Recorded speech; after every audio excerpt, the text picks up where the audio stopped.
हे धर्मगुरूनं केलं नाही, हे अल्लाने केलेलं नाही आणि हे होली घोस्टने केलं नाही, हे माणसांनी केलेलं संविधान आहे.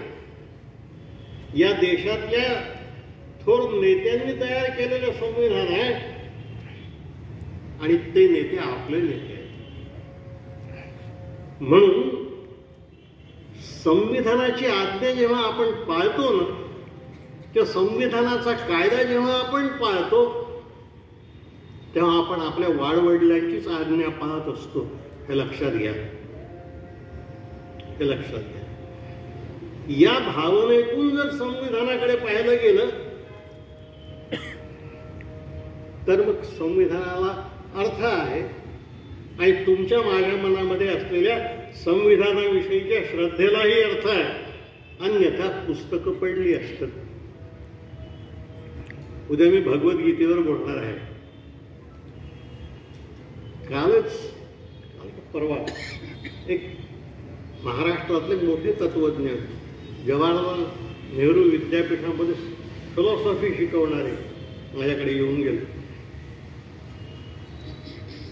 त्यांनी माझ्याकडची पुस्तकं पाहिली आणि ते म्हणाले, इतकी पुस्तकं तुमच्याकडे आहेत? तो म्हटलं हो आहे.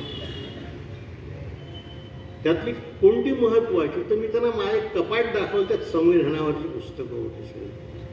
ते म्हणले, इतकी पुस्तकं तुम्ही? म्हटलं हो, तो माझ्या आदराचा विषय आहे. म्हटलं पुस्तकं जमा करणे, ठेवणे, त्याच्याकडे पाहून त्याचं दर्शन घेणे याला अर्थ नाही, याला अर्थ नाही. तुम्ही रागवणार नसाल तर तुम्ही मला एक गोष्ट सांगतो. आपल्यापैकी सगळेजण भगवद्गीता भगवद्गीता म्हणतो. तुम्ही कोर्टात सुद्धा गीतेवर हात ठेवून शपथ घ्यायला सांगता. किती लोकांच्या घरी भगवद्गीता आहे? आपल्यापैकी नाही. मी समजू शकतो.